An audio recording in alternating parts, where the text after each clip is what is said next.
গায়ের লেজের মতো তাদের কাছে চাবুক থাকবে, বিচার হবে, আদালত চলবে, প্রতিদিন কোর্ট চলবে, থানা চলবে, মার চলবে, চাবুক চলবে, জেলে ভরা হবে, ছেলে দেওয়া হবে। কিন্তু আফসোসের কথা এটাই, দোষী ব্যক্তি গায়ে হাওয়া দিয়ে ঘুরবে আর নির্দোষী জেলে বসে বসে মার খাবি। চলছে না? কথা বলে না? আল্লাহ কি বললেন কোরআনে? ওয়ালা তাকরাবু মালাল ইয়াতীমি ইল্লা বিল্লাতী হিয়া আহসান হাত্তা ইয়াবলুগা শুদ্দাহু ওয়াফুল কায়লা ওয়াল মিজানা লা নুকাল্লিফু নাফসান ইল্লা উসাহা ওয়া ইযা কুলতুম ফা'দিলু ওয়া ইযা কুলতুম ফা'দিলু ওয়া ইযা কুলতুম ফা'দিলু ওয়ালাউ কানা দা কুরবা। তুমি যখন বিচারে বসবে, সাক্ষী দেবে, তো ন্যায় কথা বলবে, যদিও তোমার নিকট আত্মীয় হয়। একটা ছেলে 4 চাকা গাড়িতে লাগিয়ে দিয়েছে মোটর সাইকেল, এইখানে উদাহরণ দিচ্ছি আপনাদের বর্জনলাতে। আর গাড়িটা আসছে কোথা থেকে? পাকুড় থেকে। সে গরিবের বাচ্চা বিচারাকে 400 টাকা দিয়ে বলেছে মালটা ঢেলে দিয়ে আজকে ঘুরে এসে খাবি। ব্যাগ তার চুন চুন করছে।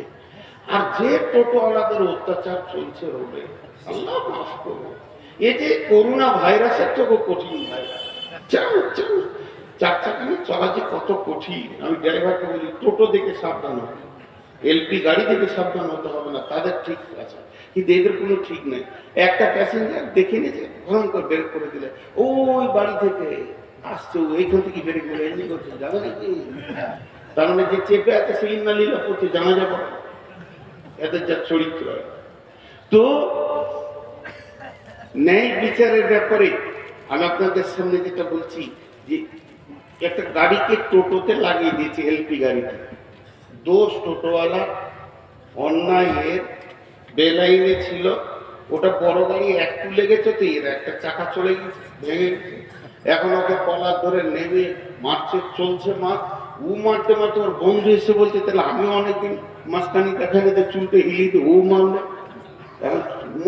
এখন মানে বর্তমান যুবকদের একটা ভাইরাস, লম্বা চুল আর খালি মাথাটা এমনি করছে, হাতটা খালি এমনি করছে, হাতটা খালি এমনি করছে।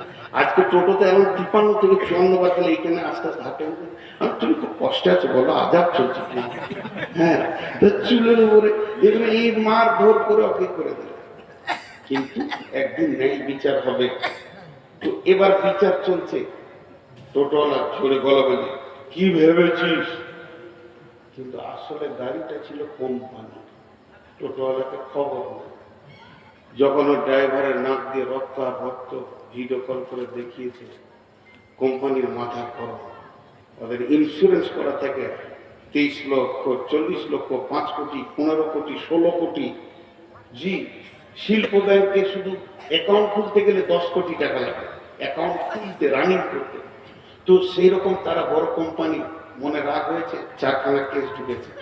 মাল লুট, টাকা পয়সা লুট, মাল নষ্ট, 13 লক্ষ টাকার মাল ক্ষতি দিয়ে দিয়েছে। 4খানা কেস একদম কলকাতায় মেরেছে, লালবাজারে।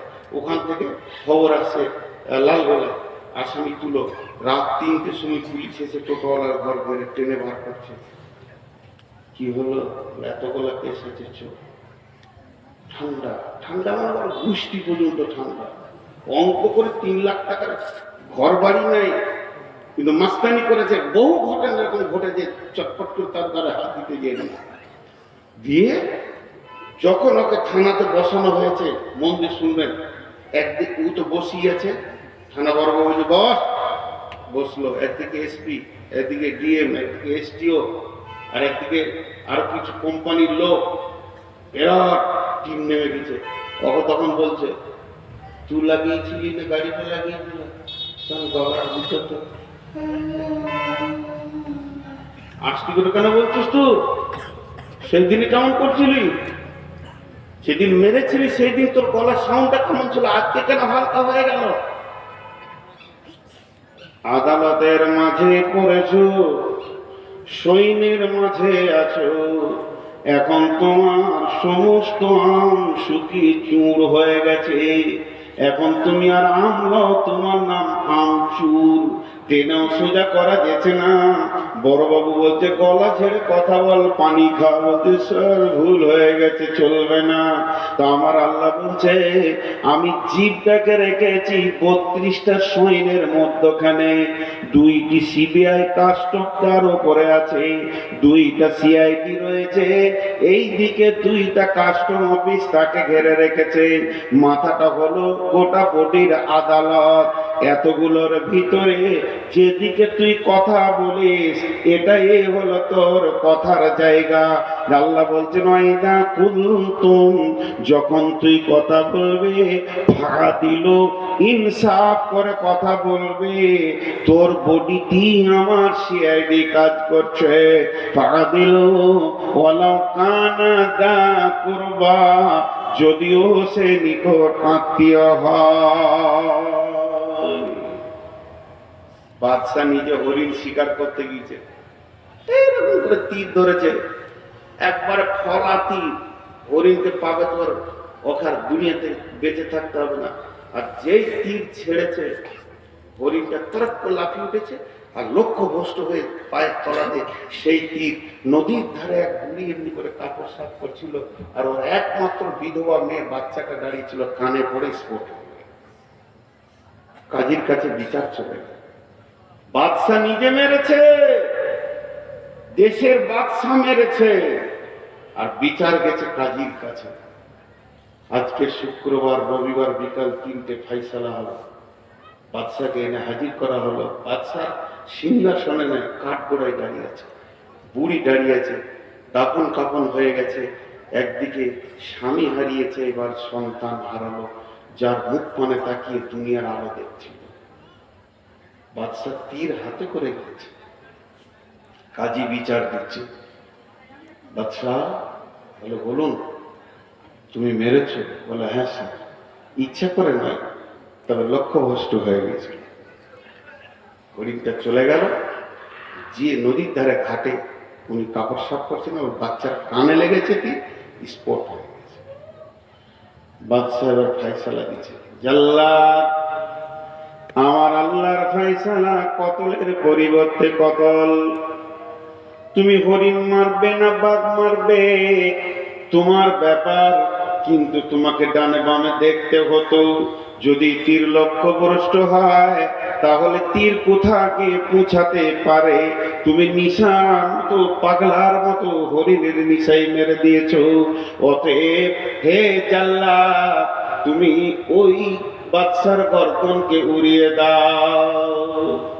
বাদশা তীরটাকে ধরলো, ধরে এইভাবে টান দিয়ে নিশান করে কাজীকে বলছে, কাজী রে, আজকেও আমি তীরটা এনেছিলাম, যদি আমার পানে মুখ পানে তাকিয়ে তুমি অন্যায় বিচার করতে, আর একটা মাথার আমি করতাম। কারণ আমি তীর হাতে করে কাঠ গোড়ায় উঠেছি, এই জন্যে অন্যায় বিচার আমি দেশে মেনে নিতে পারবো না। আমার গর্দন চলে যাক, কিন্তু ন্যায় বিচার হয়ে যাক। বুড়ি তখন এই কাঠ গোড়া থেকে কাঁদতে শুরু করেছে, কাজী সাহেব, এটা তো আমার মুজরিম, আমি যদি মাফ করে দিই বাদশাকে আপনি কি করবেন? বলে আপনি মাফ করলে মাফ হবে। কাজী সাহেব, আমি ওকেই মাফ করে দিলাম, একটা সন্তান হারিয়েছি, এটার মায়ের কল যেন আর খালি না হয়। বাদশা দৌড়েছে, বুড়িকে জড়িয়ে ধরে বলছে, মা, তোমার যে সন্তান মাটিতে শুয়ে গেছে ওটাকে আমাকেই মনে করে নিয়ে তুমি আমার কাছে বাকি জীবনটা কাটিয়ে নাও। আল্লাহ বলছে আরো সে নিজে ছায় নেবে। আজকে একবার বিচারে বসে দেখবেন, কেন বিচার শুনতেই বিরক্ত লাগবে, বিচার শুনতেই বিরক্ত লাগবে। হ্যাঁ, একটা সাইকেলে অ্যাক্সিডেন্ট হয়েছে, মোটর সাইকেলের সাথে কাদা ছিল, কাদাটা স্লিপ করে গিয়েছে, মোটরসাইকেলটা সাইকেলের উপরে পড়ে গেছে, সাইকেলটা ভেঙে গেছে। মোটর সাইকেলওয়ালাও তৃণমূল, সাইকেলওয়ালাও তৃণমূল, কিন্তু যার ঘরের সামনে কাদা সে স্লিপ। বিচার হচ্ছে কাদা পড়েছিল কেন, টাকা অকি 10,000 লাগবে।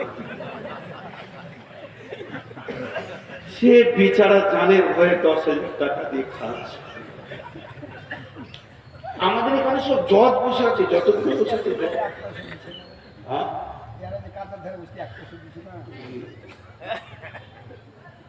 শুধু ন্যায় বিচার নিয়ে কথা বললে অনেক কথা চলে আসে। নাম্বার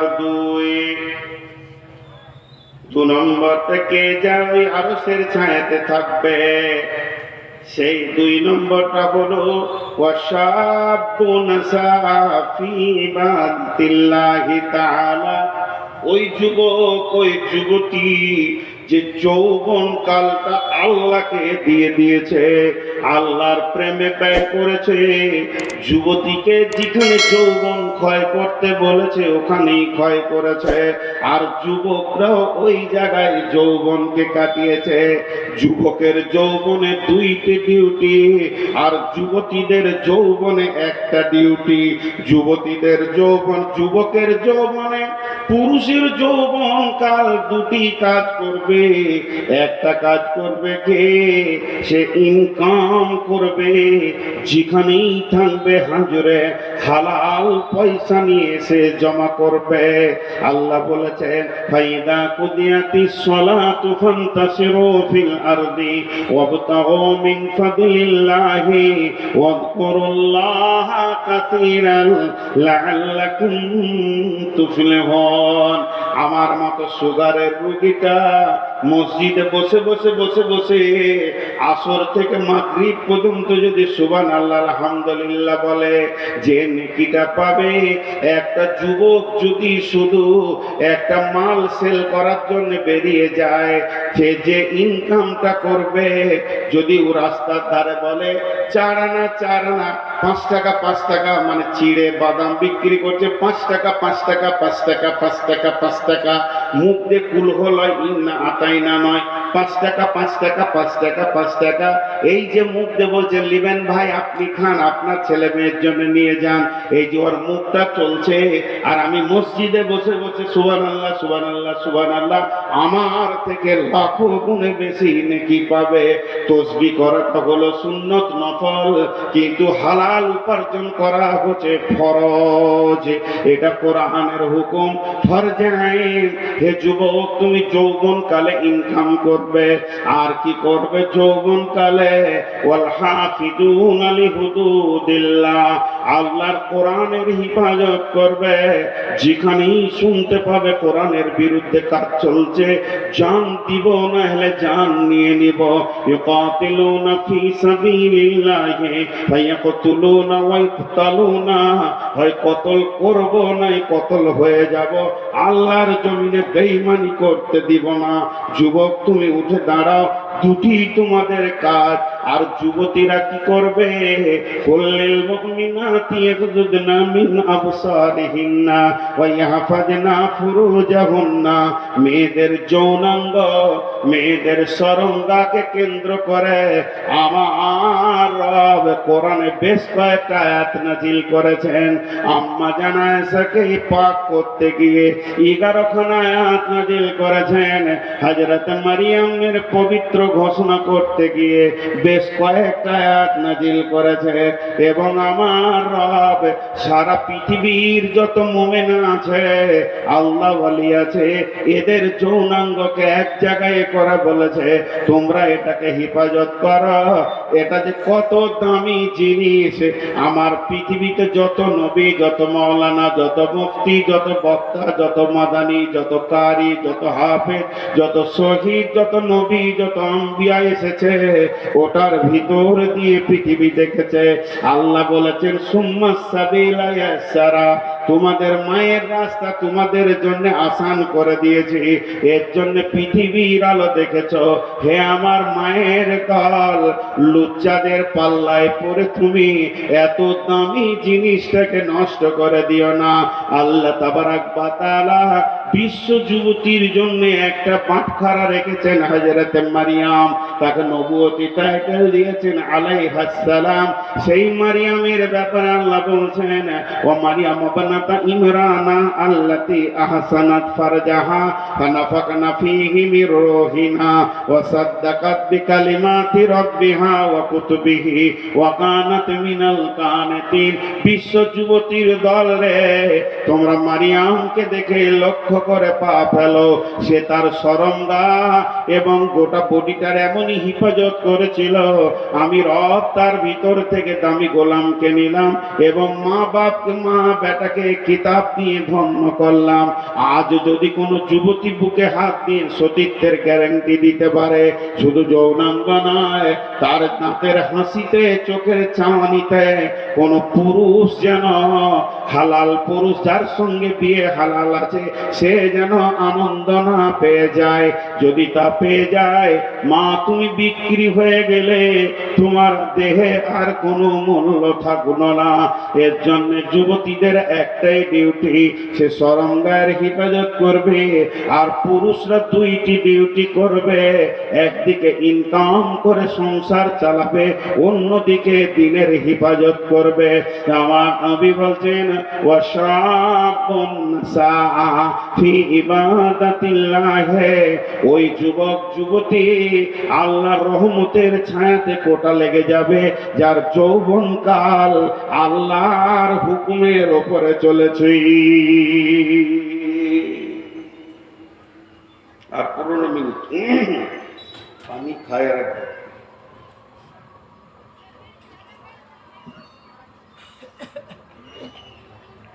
জি,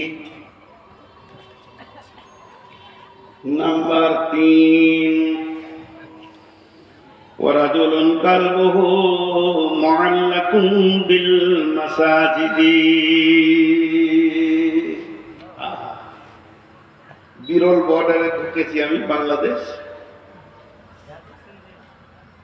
ওই রাধিকাপুর দিয়ে সমস্ত পাসপোর্টের কাজ হয়ে গেল, ভোগ লেগেছে, তাই একটা হোটেলে গেলাম। তো বলছে কি খাবেন? আমার ছোট মাছ আছে। আমরা বলি ছোট মাছ, ওরা বলে গুঁড়া মাছ। তো গুঁড়া মাছ আছে, বলে আছে, দাও 1 প্লেট। 2 জন আছি আমরা, 2 প্লেট দাও। তো আলুর সঙ্গে রান্না করেছে। তো টোটালটা যদি 200 গ্রাম ওজন হয়, যে তরকারিটা দিয়েছে 100 গ্রাম ওজন হবে, তো মোটামুটি 100 গ্রামে 98 গ্রাম আলু আর 2 গ্রাম মাছ। তা আমি হোটেলওয়ালাকে বলছি, মাছে আলু না আলুতে মাছ? আপনি হিসাব করেন। বলছে হুজুর আপনাকে তো করা যাবে না। বলো না, মাছে আলু হতে পারে, 2টা আলু দিলেন, কিন্তু আপনি আলুতে মাছ দিয়েছেন। আমি তো আলু চাইনি ভাই, আমি মাছ চেয়েছি, আপনি দাম দেবেন। জি, 1 লিটার দুধে 9 লিটার পানি, তাহলে দুধে পানি না পানিতে দুধ? পানিতে দুধ। আর 9 লিটার দুধে যদি 1 লিটার পানি, তাহলে দুধে পানি। তো আমাদের জীবনটা হবে মসজিদওয়ালা দুনিয়া, কিন্তু হয়ে গেছে দুনিয়াওয়ালা মসজিদ। মসজিদে ঢুকছি আধা ঘন্টা, আধা ঘন্টার মধ্যে 30 মিনিট, 30 মিনিট, প্রতি মিনিটে 60টা সেকেন্ড আছে। 5 মিনিট আল্লাহকে মনে করছে, বাকি 29 মিনিট 55 সেকেন্ড দুনিয়াতে মনটা পড়ে আছে। তাহলে মসজিদটা দুনিয়াওয়ালা মসজিদ হলো। আর আমার রসুল বলছে তোমার দুনিয়াটা মসজিদওয়ালা হয়ে যায়। তুমি মাঠে কাজ করবে, কিন্তু তোমার দিল পড়ে থাকবে মসজিদে। তুমি মার্কেটে থাকবে, হঠাৎ চুল করবে, কিরে বাবা আজান হলো নাকি? খরিদ্দারের সঙ্গে কথা বলো, আজান হলো না কিরে বাবা, বুঝিয়ে যেতে হবে। হ্যাঁ, এমন মার কাট কাজ, ধান কাটো, ধান নিয়ে চলো, ধান বহাও। সারাদিন যেন শ্বাস ফেলার সময় নাই। ভোরবেলায় বেরিয়ে গেছি, জোহরের আজান শুনে মাঠে নামাজ সেরে নিয়েছি, সালাম ফিরে আবার কাজে লাগ, চল চল চল। বাড়ি থেকে খাবার গেল, খেয়ে নিলাম। আসরের সময় ধানগুলো গছিয়ে সন্ধ্যার সময় বাড়ি এসে যেই মাগরিব ডুবো ডুবো হয়ে গেছে, আজান শুনলাম। আর বাড়িতে মন টিকছে না, দিল যেন মসজিদকে ছেড়ে, মসজিদ যেন দিলকে ছেড়ে নিছে। মসজিদ রে, তোকে জোহরে দেখিনি, আসরে দেখিনি, এখন মাগরিবে না দেখে আর থাকতে পারবো না। মসজিদে যদি দিলটা টানা থাকে আর বডিটা যদি দুনিয়াতে ঘুরে বেড়ায়, আপনার কাজগুলো নামাজেই গণ্য হয়ে যাবে। কারণ আপনি নামাজি রত রয়েছেন, শুধু ছুটি নিয়ে দুনিয়া করতে গেছেন। অতএব বন্ধুরে, আল্লাহর নবী বলছেন, ওয়ারাদুলুন কালবুহু মুআল্লাকুন বিল মাসাজিদে, ওই লোক যার অন্তরটা মসজিদে টাঙা আছে। হাজি, আমরা ইমামকে মসজিদকে মসজিদ সাফ করার ব্যাপারে হুকুম করি না? এটা খুব নেকে, অনেক বক্তা দেখায়, আমি দেখাচ্ছি না। এটা নোংরা। কেন আমি আল্লাহর ঘর সাফ করব? আমার হাত দিয়ে করব? বেদাতি পীর আছে আমাদের এলাকায়, তোর নামটা আর করছি না। তো ও পীর, পীর জীবিত পীর এখনো বেঁচে আছে, দুটো আছে একই কারণে, একটা মরেছে, একটা আছে। তো আমাকে, আমার দিল চাইলে চোখে একদিন দেখা করে। ওই এলাকায় থাকতাম আমি, একটা মাদ্রাসায়। তো ভদ্রলোক এত হার্ড আরবি জানে, আবার ইঞ্জিনিয়ার, ইংল্যান্ড থেকে পাস করা ইঞ্জিনিয়ার, পীর ইংল্যান্ড থেকে পাস করা ইঞ্জিনিয়ার, আর এত হার্ড আরবি জানে যে ও আরবি বলবে তার আপনি ডিকশনারি ছাড়া তর্জমা করতে পারবেন। ভদ্রলোক এত শিক্ষিত, কিন্তু ওই এহরামের মতো একটা কাপড় নিচে পরে আছে আর একটা গায়ে দিয়ে আছে। ওর একটা মুরিদকে বললাম, তোর পীরকে দেখাবি না একবার? চলে, নিয়ে গেল। তো আমি মসজিদের দরজায় দাঁড়িয়ে আছে, ঘন ঘন ঘড়ি দেখছি, মানে 40 মিনিট পরেই আমার বাস, 40 মিনিট পরেই বাস। বলছে আপনি দাঁড়ান, পীর সাহেবকে ডেকে আগে। ভিতরে গেল, তো দেখছি ওইরকম এহরাম হালাতে আসছে, কিন্তু মাথা ঢাকা মেয়েদের মতো এই দিকে ঘুরে গিয়েছে। তো চুলটা দেখার আমার খুব শখ ছিল, শুনছি ওর চুল নাকি 2 হাত, কিন্তু দেখতেই পেলাম না। তো দেখার খুব শখ ছিল, টেনে তো খুলতে পারছি না। তো অনেক উচ্চ শিক্ষিত মানুষের খবর আমি জানি, উনি আসলেন। আমি বলছি না যে এটা ভালো কাজের লাইন। তো এসে আমি এক হাতে মুসাফা করলাম, উনি এক হাতে মুসাফা করলেন। আসসালামু আলাইকুম। আসসালাম। কি বাবা নূর মোহাম্মদ? আমার নামটা আগে থেকে জানি বা ও বলেছেন উনি। আমি অনেকদিন থেকে ভাবছি হয়তো তুমি একবার দেখা করবে, এতদিন পরে। আমার সাথে বয়স আসমান জমির পার্থক্য, উনি মুরব্বী। তখন হচ্ছে আমি দাঁড়িয়ে আছি। তো চট করে মসজিদে উঠি, একটা মসজিদের মুসল্লা কেনে আমাকে বলছে বসো, আর ঝাঁটাটা নিয়ে মসজিদ ঝাঁট দিতে শুরু করলো। আমি বলছি হুজুর আমাকে দেন। কিছু না, তুমি মেহমান, তোমাকে দেওয়াটা আমার ঠিক হবে না, এটা তো রসুল দেননি মেহমান, আমাকে তোমার ইজ্জত করতে হবে। আমাকে তুমি বলছে, বয়স হিসেবে বসলাম। দেন বললাম প্রথমেই বেয়াদবি মাফ করবেন, আমার গাড়ি আর 40 মিনিট, অল্প সময় দিব, কিছু আমাকে বলেন। তখন কথা শুরু করলো যে আজকের দিনে এখন তোমার সঙ্গে আমার দেখা হবে এবং অল্প সময় টাইম দেবে, আমার কিছু মনে করেন না, এটা ফায়সালা আসমান থেকে এসেছে, আল্লাহর ফায়সালা। তো মা বাবার সঙ্গে ভালো ব্যবহার করবে, প্রতিবেশীর সঙ্গে ভালো ব্যবহার করবে, আল্লাহ রসুলের সুন্নতের পাবন্দির উপরে জীবন কাটাবে, ফরজ হুকুম ছেড়ে দিয়ে না, আল্লাহ তোমাকে ঠিক কামিয়াবের জায়গায় পৌঁছাবে। এই কথা বলে তারপর আমি চলে আসলাম। ওর সঙ্গে আর আমার দেখা নাই। তো ওর কাছ থেকে এই ইলমগুলো পেয়েছিলাম, ওর মুরিদের কাছ থেকে, শরীয়ত, তরিকত, হাকিকাত, মারিফাত, তান্ত্রিক, তামাসিক, যান্ত্রিক, রাজস্বিক, এই রুটের লাইনে যে কথাগুলো ওখান থেকে উদ্ধার করেছিলাম অনেক। তো খুব নোংরা জায়গা আছে এখানে, খুব নোংরা আছে, আপনারা শুনে ভালো মনে করলেন, খুব নোংরা আছে। কিন্তু আমি এই কথা বলতে বলতে এতদূর এলাম কেন, যে একটা আন্তর্জাতিক পাস করা ইঞ্জিনিয়ার, পীর হোক আর না হোক, এটা তো পাস করে এসছে ইঞ্জিনিয়ার, মসজিদে উঠেই প্রথমে ঝাঁটাটা হাতে করে ঝাঁট দিতে লাগলো, কারণ ওর হৃদয়ে মসজিদের মহব্বত আছে। আর আমরা মসজিদে ঢুকে হক থু, এবার জানলাতে লম্বা হয়ে ঝুলছে, সে ঝুলছে তো ঝুলছে, ওটা সাফ করারই কোনো নিয়তি নেই, অথচ এটা আল্লাহ। আর মা বোনেরা গোটা ঘরে যেটা ঝাঁটু দিয়ে জমা হবে মাল, ওটা নিয়ে যে মসজিদের কাছে ঢেলে দেয়, মসজিদকে নোংরা করে রেখেছে। মসজিদ এত সুন্দর হয়ে থাকবে, আপনার একটা বাড়ি, আমার একটা বাড়ি, আপনার একটা বাড়ি, ইনার একটা বাড়ি, ওনার একটা বাড়ি, গোটা গ্রামে 300 জনের 300টা বাড়ি, আর 300 জনের একটা বাড়ি। তাহলে বলেন ওখানে ময়লা থাকে কি? 300 জন যদি নিয়ত করে আল্লাহর ঘরে ঝুল হতে দিব না, আল্লাহর ঘরের ভিতর কেন বাইরে তো দাগ লাগতে দিব না, একটু ময়লা লাগতে দিব না, আমি সুন্দর করে ঝেড়ে দিব। আল্লাহর নবী বলছেন ওয়ারাদুলুন কালবুহু মুআল্লাকুন বিল মাসাজিদি ফিল মাসাজিদি, ওই লোক আরশের ছায়াতে থাকবে, রহমতের ছায়াতে থাকবে, যার হৃদয়ে মসজিদের মহব্বত আছে। শুনো শুনো ইয়া ইলাহি, শুনো আমার মোনাজাত। জি, তুমি মসজিদেরই ঝাড়ু বারবার করো আমারে হাত। আজকে সকলে একটা নিয়ত করি, যখনই সময় পাবো মসজিদ পরিষ্কার করবো ইনশাআল্লাহ।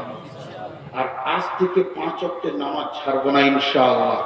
আর সামনে রোজাতে রোজা রাখবো ইনশাআল্লাহ। বাস হয়ে গেল। একটু তো মসজিদ এটাই চাইছে, মসজিদের দিলটা পড়ে আছে মানে আমাকে মসজিদের সালাত আদায় করতে হবে, মসজিদের জন্য আমার প্রাণ চলে যাবে। জি, 3 নম্বর হলো, 4 নম্বর রাজুলানি তাহাব্বা ফিল্লাহি ইজতামা আলাইহি ওয়া তাফাররাকা আলাইহি। আমার নবী বলছেন তোমার আরশে কোটা লেগে গেছে, রহমতের ছায়াতে তোমার রিজার্ভেশন লেগে গেছে।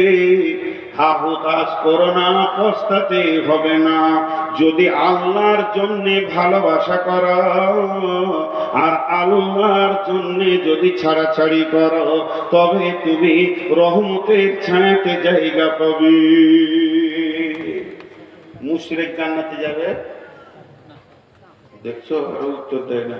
মুশরিক জান্নাতে যাবে, মাদানী সাহেব চুপ করে আছে, এরা বলছে না যাবে না। কে বলে যাবে না? শিরক একটা বিষয় করা যায়, মহব্বতের, মহব্বতকে ভাগাভাগি করা যায়। আমি আব্বাকে ভালোবাসি, মাকে ভালোবাসি, সন্তানকে ভালোবাসি, বিবিকে ভালোবাসি, আলেম ওলামাকে ভালোবাসি, আল্লাহকে আমি ভালোবাসি।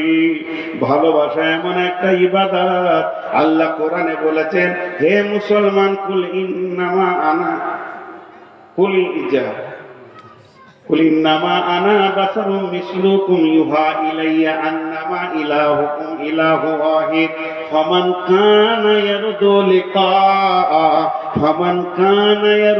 লিকা রাব্বিহ, যদি কারো মনের তামান্না থাকে রবের সঙ্গে মোলাকাত করব, ফামান কানা ইয়ারজু লিকা রাব্বিহ ফালিয়ামাল আমালান সালিহা, সুন্দর আমল করো, ওয়ালা ইউশরিক বি ইবাদাতি, ইবাদতের ভিতরে শিরক করিও না।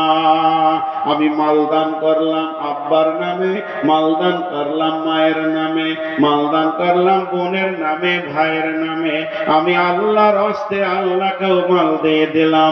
আমি চারিদিকে মহব্বত ভালোবাসা ছড়ানো আছে আমার।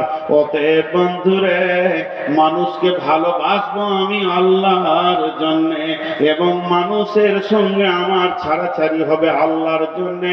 আল্লাহর যে দুশ্মন সে আমার দুশ্মন, নবীজির দুশ্মন আমার দুশ্মন, কিন্তু ওই দুশ্মনের সঙ্গে আমার আপোষ থাকবে না। আল্লাহর মহব্বতে আমি মহব্বত করব। তো বিশ্ব নবী বলছেন তোমার একটা কোটা ওই আরশের ছায়া, রহমতের ছায়াতে লেগে গেছে।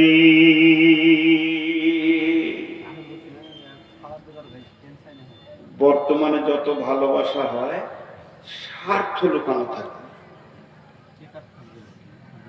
কথাটা বুঝাতে বলো, স্বার্থ লুকানো থাকার কারণে ওটা প্রেম বলা যাবে না, ওটার নাম হবে ধান্দাবাজ। ওটার নাম কি? ধান্দাবাজ। ওর যখনই স্বার্থ ফুরিয়ে যাবে টুক করে কেটে যাবে। ভালো কাউকে বাঁচতে গেলে অন্তর থেকে ভালোবাসতে হবে, যে ভালোবাসার ভিতরে কোনো রকম কোনো ছল চতুরি থাকবে না। তাহলে আর 3 মিনিট আছে, ঘুরি। হ্যাঁ, কালেকশন আছে? কালেকশন করবেন আপনি? কে করবে? আপনি। সিজন পেরিয়ে গেল, বলছে আলু তুলো। এখন আম গাছে একটা যদি আম বের করে দিতে পারেন তা আপনাকে 10 লাখ টাকা কালেকশন দেবো। না, এটা তো ভুল হয়ে গেল, 12 মাসের কাছে থাকতে পারে।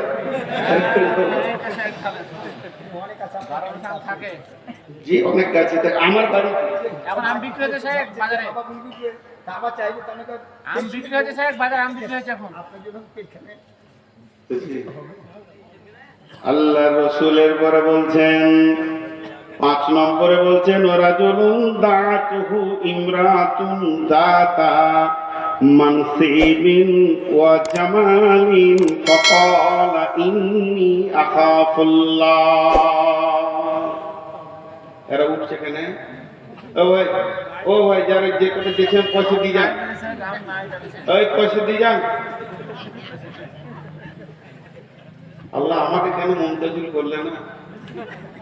ওর দাম বেশি রয়েছে এখন মার্কেটে। জি, দেখেন আপনাদেরকে একটা খুব তাসাল্লি দেওয়ার বক্তব্য দিচ্ছি আজকে, যে কিয়ামতের মাঠে টেনশন নাই। এই জিনিসটা দিচ্ছি, সব টেনশন মুক্ত হয়ে যাবে। মা বোনেরা নাকের গুলো কানের গুলো খুলে দিয়ে পাঠিয়ে দেন। আমি যে তাসাল্লির বক্তব্য আজকে দিচ্ছি, অন্তত খুশি হয়ে আপনাদের বেশি দান করা উচিত। আল্লাহর নবী বলছেন ওই যুবক যার ভিতরে পরিপূর্ণ উত্তাল রয়েছে, ওই মানুষটা তাকে একটা সুন্দরী এবং মালালা মেয়েটার ভিতরে 2টি গুণ, একদিকে দেখতে অতি সুন্দর আর একদিকে তার মালে পরিপূর্ণ রয়েছে। সে কিন্তু তোমাকে হাতছানি দিচ্ছে, এসো এসো।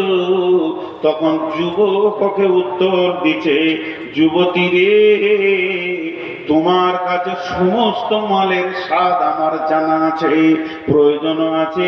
মধ্যখানে একটা প্রাচীর রয়েছে যেটাকে টপকাতে পারছি না। ইন্নী আখাফুল্লাহ, আমি আল্লাহকে ভয় করি। এর জন্য মুআয বিন জাবালকে আল্লাহর নবী 10টা ওসিয়ত করেছিলেন।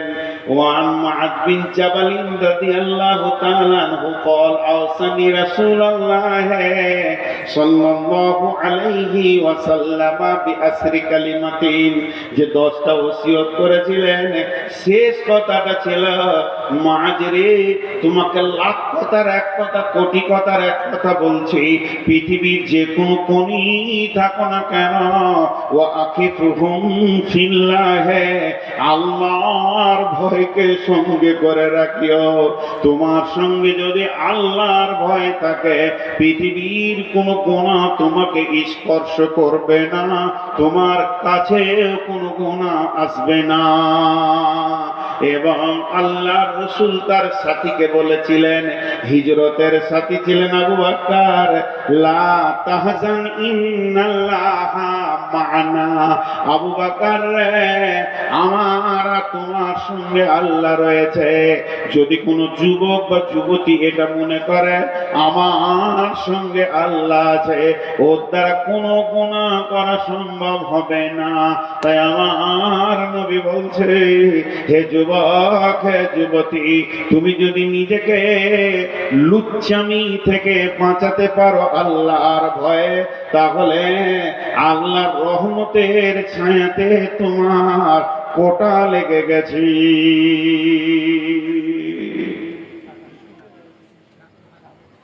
জি, কটা হলো ভুলে গেছি। 5টা হলো। 6 নম্বরে ওয়ারাজুলুন তাসাদ্দাকা বিসাদকাতিন ফাআখফাহা হাত্তা লা তা'লামু শিমালুহু মা তুনফিকু ইয়ামিনুহু। আল্লাহ তাবারাক ওয়া তাআলা রাসূল বলছেন, ওই হাত দান করনে ওয়ালা, সে ডান হাতে দান করেছে, বাঁ হাতে তার খবর নাই।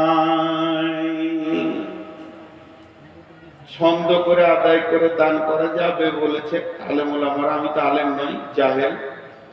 তো আলেমরা বলছে আদায় করা যাবে, কিন্তু ছন্দটা যেন শরীয়তের বাইরে না হয়। তো ছন্দ করে আদায় করছে, কিন্তু এমন ছন্দ জরিনা বিবি দিয়ে পাঠিয়েছে 200 টাকা, যদি ওর নামটা বলা না হয়েছে তার একবার বলছে বলগা আমার নামটা বলে নাই। কিন্তু গোপন দান দেখেন প্রকাশ্যে দান করা যায়, ওটা ক্যান্সেল করা যাবে না। রাসূলুল্লাহ সাল্লাল্লাহু আলাইহি ওয়াসাল্লাম প্রকাশ্যে দিয়েছেন, কে আছো দাও জমা করো, সব প্রকাশ্যে দিয়েছেন।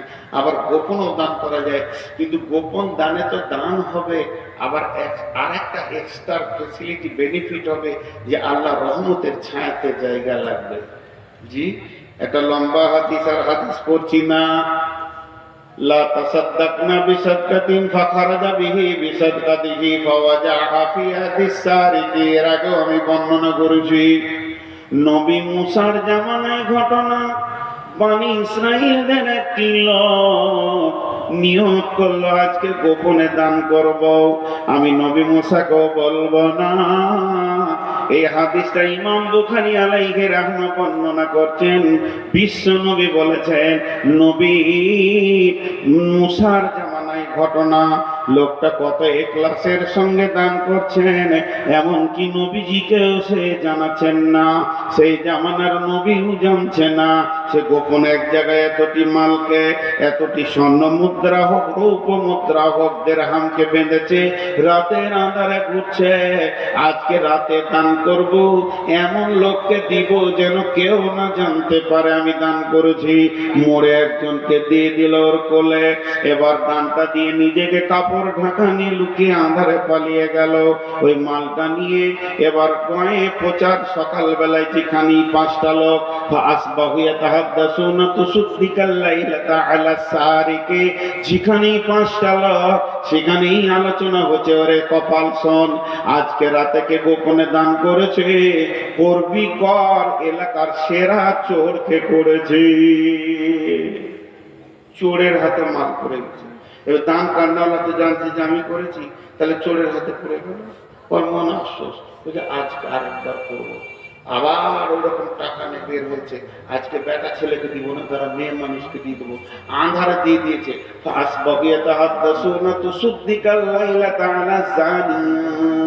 সকালবেলা বলছে ওরে সুবহানাল্লাহ, গতকালকে দিয়েছিল চোরকে, আজকে দিয়েছে বেশ্যাকে। দান করনালা বলছে কপাল কি হচ্ছে রে, চান্স লাগছে না কেন, এ তো ভেজাল খালি সাইড হয়ে যাচ্ছে। আবার বলছে আচ্ছা 3 দান 3 দান, আজকে একবার দেখি। আবার বের হলো, দেখছে কোনো যুবককে দিব না, যুবতীকে দিব না, থুত্তুড়ে বুড়াকে দিয়েছে। সে রাস্তার 3 মোড়ে বসে আছে, খুব খুব করে কাশছে, বলছে এর মতো গরিব আর নয়, তাহলে কি দিয়ে দি। ওর কোলে দিয়েছে। সকালবেলায় কারো পাড়ায় মোড়ে মোড়ে আলোচনা চলছে, দানের বহর বেড়েছে। প্রথম দিন দিয়েছে চোরকে, দ্বিতীয় দিন দিয়েছে বেশ্যাকে, তৃতীয় দিন দান করেছে এলাকার বড় লোক একমাত্র হাড় কিপটে বকিলকে। এবার ওখান থেকে শুরু করছে, আল্লাহ কি করলাম যে আমার দানকে কবুল করছো না। পরে বর্ণনা দিচ্ছেন হাদিসটাতে যে আল্লাহ বলছে তোর 3 দিনের দানকে কবুল করে আমি 3 জনকে হেদায়েত দিয়েছি। ওই জানিয়া মেয়েটা বলছে আল্লাহ আর জীবনে নোংরা কাজ করবো না।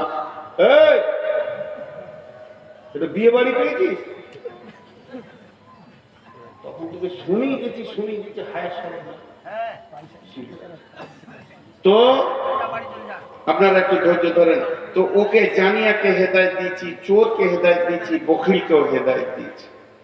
দেখেন দান যদি ইখলাসের সঙ্গে হয় তাহলে তার রিয়াকশন আলাদা হবে। আর একটা আছে 7টার মধ্যে বলে নি, শেষকালে ওয়ারাদুলুন যাকারাল্লাহ খালিয়ান ফাফাদাত আইনাহু, ওই লোকটা রহমতের ছায়াতে থাকবে, যে লোকটা গভীর রাত্রিতে উঠে চোখে পানি আল্লাহর কাছে ফেলে। অনেকে বলবে দোয়া জানি না, সব থেকে বড় দোয়াটা আমার কাছে শিখেলেন, চোখের পানি, এর থেকে বড় দোয়ার কিছু না। বাচ্চা ছেলে কোন ভাষায় কথা বলে? 1 বছরের 1.5 বছরের বাচ্চা হ্যাঁ কান্না করে, ওর কাজ হচ্ছে কেঁদে দেওয়া, মায়ের কাজ হচ্ছে ওর কান্না চুপ করানো। তো আমার কাজ হচ্ছে আল্লাহর কাছে কেঁদে দেওয়া, ওর কাজ হচ্ছে আমার কান্নাকে চুপ করানো। কেন কাঁদছি? মামলা হয়েছে, ঋণ হয়েছে, ব্যথা হয়েছে, অসুস্থ হয়েছে, ছেলে কথা শোনে না, মেয়ে কথা শোনে না, বিবি কথা শোনে না, আপা কথা শোনে না, ভালো লাগছে না, শরীর চলছে না, যত রকম তোমার অভাব আছে এতগুলো বলার তুমি বলতে পারবে না, মনে থাকবে না। তবে যে কেঁদে দিল সে লুটে নিল, যে রো দিয়া ও লুট লিয়া। অতএব চোখের পানিতে খালি তুমি বেশি কথা বলো না, একটা শব্দ বলো, রব্বানা রব্বানা রব্বানা। মূর্খ আছি, ভাষা জানি না, জ্ঞান নাই, আমার কি দরকার আমি নিজেই জানি না আমি কত মূর্খ। মাবুদ তুমি হলে সব থেকে শাহিনশাহ, আমার চোখের পানি তোমাকে বন্ধ করতে হবে। জাহান্নাম নিব না, জান্নাত ছাড়বো না। পৃথিবীর বুকে আমার অনেক রকম কেস মামলা আছে, মাবুদ তুমি আমাকে আনন্দ করে দাও। তাই আল্লাহর নবী বলছেন, ওরা দুলন্দ কর আল্লাহ খালিয়ান, একদম শুদ্ধ অন্তরক্রমে আল্লাহকে ডাকবে। ফাফাসাত আইনাহু, তার দুটি চোখের পানি গরম গরম বইতে থাকবে। বিশ্বনবী বলছেন, উম্মতের রহমতের কোটাতে তোমার সিট লেগে গেছে। ভাই, যতটি লোক বসে আছেন, আমার কথা যখন 1.5 ঘন্টা শুনতে পেরেছেন, আমার 1.5 মিনিটের একটা কথা শুনেন। এই আয়োজন, এই লাইট, সাউন্ড, মাইক, এত কিছু একটা কমিটি, খারাপ কথা না বললে মানাচ্ছে না বলি বলছে, আমি ওনাদেরকে গাধা বলতে চাইছি না, গাধার মতো 3 মাস 4 মাস থেকে খেটে যে একটা আয়োজন দিয়েছে, যদি আপনারা কিছু না দিয়ে চলে যান, এটা কেমন হবে আপনি আপনার আদালতে বিচার করলেন। আপনার একটা সুস্থ মস্তিষ্ক আছে, আপনি ঠিক নেই বিচারটা পেয়ে যাবেন। আপনার বিবেক আপনাকে বলবে এটা চূড়ান্ত পর্যায়ের অন্যায় হচ্ছে। বিধায় যতটি লোক বসে আছেন, আমি এখানে একটা চাদর দিচ্ছি, ওই চেয়ার থেকে, ওই দূরে থেকে হেঁটে এসে একবার চাদরে হাতটা রেখে যান, এটা আমার শেষ কথা। আর মা বোনেরা ওখানে যেভাবে কালেকশন হচ্ছে ছাত্রীদেরকে দিয়ে, ওখানে একবার চাদর, এখানে একটা চাদর দেন। আর 2000, 5000, 1 মণ, 2 মণ, 20 কেজি, 50 কেজি ধান দেনওয়ালা যদি কেউ আছেন তো আল্লাহর রাস্তায় দেন। এই মজলিস আপনি আল্লাহ, আমি একটু দোয়া করি, আপনারা আমিন বলেন। এই আল্লাহ, তুমি আমাদের এই সভাকে কবুল করে নাও, এই মাদ্রাসাকে কবুল করে নাও, সন্ধ্যা থেকে যত দান হয়েছে কবুল করে নাও। শুধু এখানে নয়, সারা পৃথিবীতে ইসলামকে বাঁচানোর জন্য যত কালেকশন হয়েছে কবুল করে নাও। আল্লাহ, আমাদের মা বাপকে তুমি মাফ করে দাও, দাতার মা বাপকে তুমি মাফ করে দাও। আল্লাহ, তুমি হায়াতে তাইয়্যিবা দাও, তুমি আমাদের সকলকে কবুল করে নাও। এ ভাই, আপনারা উঠে আসেন, নেকি বেশি পাবেন, উঠে আসেন। চাদরওয়ালার কাছে আপনারা উঠে আসেন, সকলে কথা বলতে বলতে আসেন। সবাই বলেন সুবহানাকা আল্লাহুম্মা ওয়া বিহামদিকা ওয়া আশহাদু আল্লা ইলাহা ইল্লা আনতা আস্তাগফিরুকা ওয়া আতুবু ইলাইকা। আপনারা উঠে আসেন ভাই আমার, একজনও চাদরে হাত না দিয়ে যাবেন না। আপনার টাকা নাই, আপনি খালি হাতটাও চাদরে দিয়ে তারপরে যাবেন। জি, টাকা লাগবে এমন কোনো শর্ত বলিনি, টাকা নাই, খালি হাতটা চাদরে দিয়ে যান। আল্লাহর গোলাম, রসুলের উম্মত, আপনি একবার বিসমিল্লাহ বলে বরকতের দোয়াটা দিয়ে যান। আপনার বরকতের দোয়াতে ইনশাআল্লাহ আল্লাহ তার মাদ্রাসাকে, আমাদের মাদ্রাসাকে, বানাতকে কবুল করে নেবেন। বিধায় আপনাদের কাছে খুব মিনতি করে করজোরে বলছি, আল্লাহর রাস্তায় আপনারা দিয়ে যান। না, সবাই আছে, কেউ বাদ যাবে না ইনশাআল্লাহ, কেউ বাদ যাবে না। কোথায় কোথায় ঢুকে গেছে আর পাবি।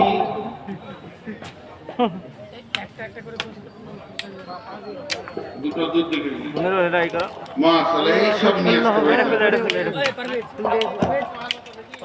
জি না বলে তো তৌহিদ সভাপতি ঈশাকালী 5000, আকলিমা বিবি চন্দ্রপুর থেকে 5000, রামচন্দ্র 5000, মাস্টার মোহাম্মদ আকমাল হোসেন নগর থেকে 10,000, আব্দুল মান্নান রামচন্দ্রপুর থেকে 20,000, বাবর আলী পোড়ামারি থেকে 2000,